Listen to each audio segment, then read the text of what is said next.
Imagine for a moment that the universe is a kindly, attentive shopkeeper, and you are standing before the counter with a neatly written list. You tell the shopkeeper what you need: big things and small things, practical requests, and secret longings. And then you step away, trusting that your order will be delivered. This is the central, charming metaphor at the heart of Bärbel Mohr's book, The Cosmic Ordering Service. Mohr's message is at once simple and radical. People can consciously order their desires from the universe, and if they align their inner clarity, expectation, and actions, the cosmos conspires to answer. What follows in this long narration is a careful exploration of that idea. We will move through Mohr's core principles, hear her stories and examples, and unpack the practical practices she offers. Along the way, we'll consider how this idea sits within larger traditions, from manifestation and positive thinking to practical psychology, and how to apply it sensibly in work, relationships, finances, health, and creative life. The simple premise: ordering from the universe. Moore introduces the idea in plain, encouraging language. Every human being is allowed to want. The cosmic ordering service is not a religion, she insists, nor does it require a set of doctrines. Rather, it is a technique, a way of formulating requests to the universe with clarity and emotional conviction. The metaphor is intentionally domestic, ordering as you would order from a catalog or place an online purchase. The important ingredients are clarity of request, a confident expectation that the order will arrive, and an openness to the unexpected ways in which fulfillment may appear. Her central claim is deceptively modest. The act of clearly articulating a desire while cultivating belief and taking appropriate steps shifts a person's internal and external circumstances. It shifts perception. Once you notice opportunities, you are more likely to grasp them. It shifts behavior. Belief encourages action and persistence. And, Moore proposes, it aligns you with a broader, helpful intelligence in the world. She organizes the book around stories, short, vivid cases of people who placed cosmic orders and saw results.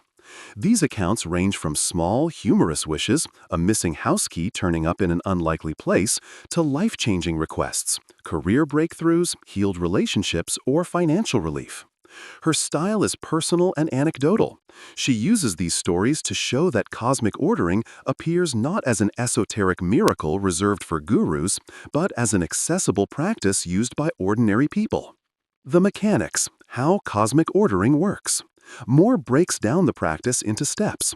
While the language of each retelling differs slightly, the essential mechanics are consistent. Be specific. The world is cluttered with vague wishes. A cosmic order must be precise.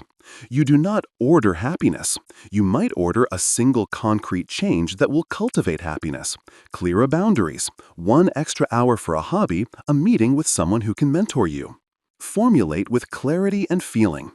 It is not merely the words that matter, but the feeling behind them. Moore emphasizes writing orders down, a short affirmative statement in the present tense, and then infusing that sentence with the emotion of having already received it. This combination of clarity and feeling, she says, creates an internal resonance that primes attention and action. Expect delivery, release attachment.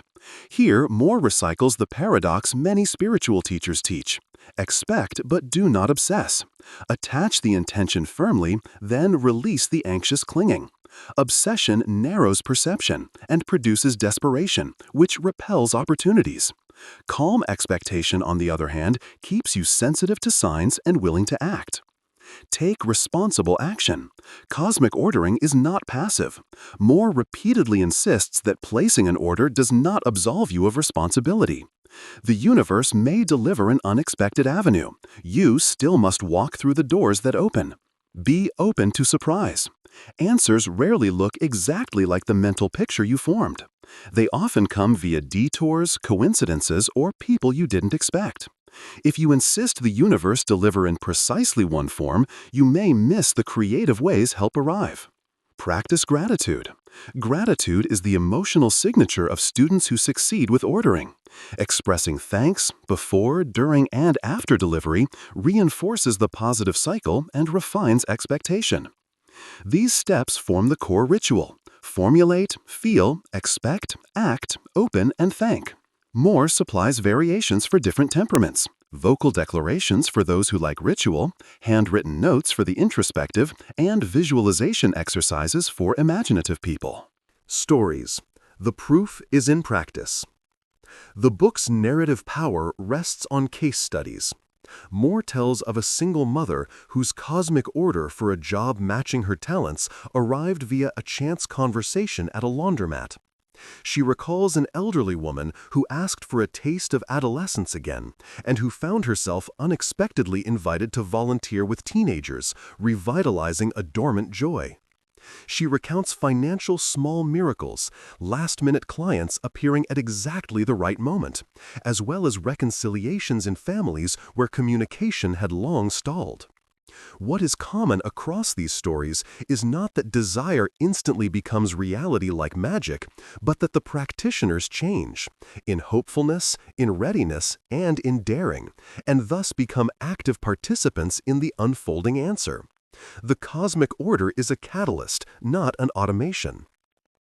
These anecdotes are important to Mohr's pedagogy because they make cosmic ordering tangible and humane. She resists grand mysticism and instead couches the practice in everyday plausibility. Her characters are often imperfect, skeptical at first, and sometimes surprised by the results. That humility is intentional. She asks readers not for blind faith, but for experiments. Try it and see. Practical templates and rituals. A large portion of the book is given to practical exercises, templates for writing orders, guided visualizations, and daily rituals. If you want a basic template to speak or write, Mohr recommends a short affirmative sentence in present tense. For example, I now have a client who values my work and pays me fairly.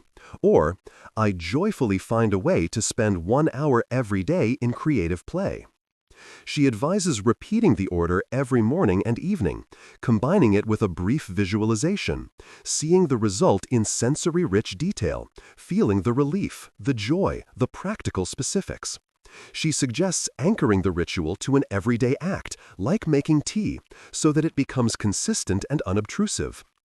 Mohr also shares micro-orders, requests that can be placed daily to test the mechanism, a parking space near the store, a helpful artisan who fixes a broken item, a pleasant conversation on the commute. These small, low-stakes experiments are designed to build confidence and train perception. Addressing skepticism and ethical concerns. Throughout the book, Mohr recognizes the obvious skepticism. People are right to ask, she admits, why should desire be met by the universe? Is this wishful thinking? Does it ignore systemic problems or minimize suffering? Does it lead to self-centeredness? Mohr answers carefully.